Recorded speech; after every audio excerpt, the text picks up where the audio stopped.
Evangelio según Juan, capítulo 10, versículo 11 al 13. Yo soy el buen pastor. El buen pastor su vida da por las ovejas, mas el asalariado ve al lobo que viene y deja las ovejas, y huye, y el lobo las arrebata y esparce las ovejas. Así que el asalariado huye porque es asalariado, y no tiene cuidado de las ovejas.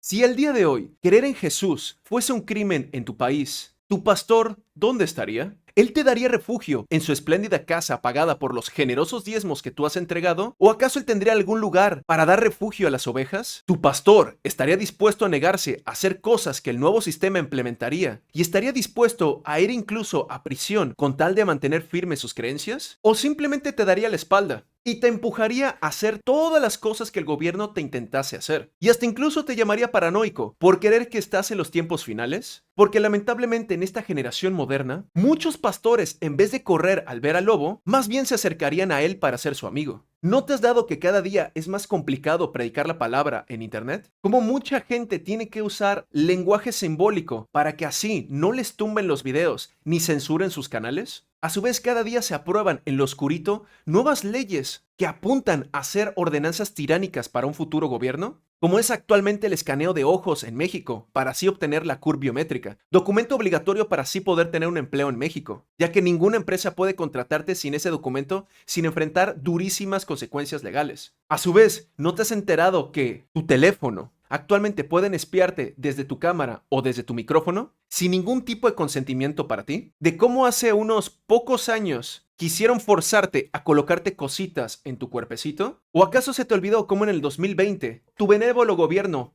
te presionó para que te colocases cosas en tu cuerpo? Ya que en ese año muchos empleadores no podían contratar a gente que no se había introducido el líquido del amor que estaban dando en ese año. Quiero poner de nuevo como ejemplo en mi país, México, de cómo en la madrugada se aprobaron leyes en lo oscurito relacionadas a restricciones que podrías sufrir en los próximos años por no dejarte escanear el iris, es decir, la CUR biométrica. Si esas leyes fuesen tan buenas para nosotros, ¿por qué lo hacen en secreto? ¿Y por qué nunca le preguntaron a la ciudadanía? Ya que si son cosas tan maravillosas, ¿por qué no lo anuncian a toda voz? Ya que es bien sabido que en México y en cualquier otro país, nuestros benévolos gobiernos solamente trabajan para el bien de nosotros y no para otros más. ¿Tú crees que la gran mayoría de los pastores mega ricos de hoy en día ofrecerán, aunque sea la más mínima resistencia, ante todas estas cosas que se están implementando? Ya que si los fariseos modernos, es decir, los líderes religiosos actuales, se opusieran abiertamente a todas estas leyes y a todas estas imposiciones que han iniciado desde el 2020, te garantizo que todas esas iglesias estarían cerradas en un instante. Como ocurre actualmente en China, de cómo el sistema de crédito social restringe a muchas personas a predicar el evangelio de Dios, ya que en teoría muchos dicen que no es ilegal creer en Jesús en China, pero evitan decirte que hay un montón de leyes que restringen mucho la prédica del evangelio, donde hasta incluso es ilegal vender traducciones exactas de la Biblia, ya que muchas de las Biblias en ese país ya están adulteradas. No digo que en Latinoamérica no estén apareciendo Biblias adulteradas, pero en otros países es incluso más restringido. ¿Y tú crees que esas leyes no se van a traspasar a tu país? ¿Acaso tu pastor nunca te dijo del Éxodo, de cómo la gente en Egipto tuvo que dejarlo todo para seguir a Dios en el desierto? ¿No crees que fue difícil para los israelitas de un día para otro tener un techo, comida, y de ahora en adelante pasar y dejar todo para estar en un desierto donde había fuerte sol en el día, pero también extremo frío en la noche, donde la comida empezaba a escasear y los recursos básicos que aunque sea podían acceder en Egipto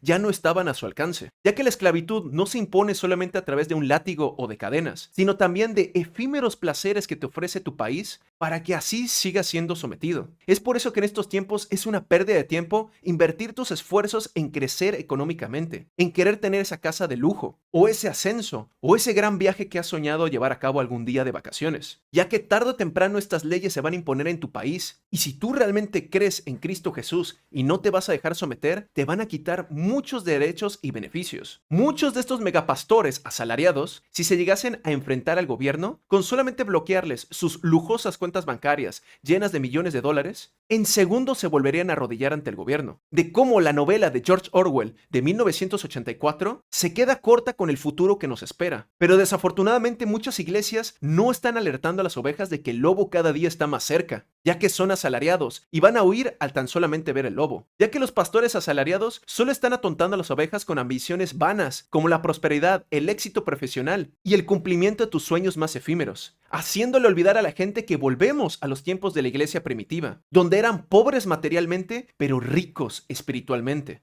Y los cultos van a volver a ser como en la antigüedad. ¿Tú crees que en tiempos del apóstol Pablo o Pedro habían grandes edificios religiosos? En esa época, los apóstoles solo podían predicar en casas, que tal vez eran humildes ante el ojo humano, pero ante los ojos de Dios eran más excelsas que hasta incluso el más grande templo en nuestros tiempos. Dios no está desesperado porque tú digas que eres cristiano, ya que incluso en los tiempos de Juan Bautista, los fariseos eran soberbios al decir que eran hijos de Abraham, y él les contestaba que Dios era tan poderoso que él podía sacar hijos de Abraham hasta de las piedras, que no solamente porque decimos que somos cristianos, Dios va a hacer todo lo que querramos, y que va a solapar cualquiera de nuestras acciones. Ya que sin importar si son pocos o muchos los que están en estas casas adorando a Dios, el Señor no abandonará un lugar donde haya un verdadero grupo de adoración, como lo dijo nuestro Señor Jesucristo en Mateo capítulo 18 versículo 20. Porque donde están 2 o 3 reunidos en mi nombre, allí estoy yo en medio de ellos.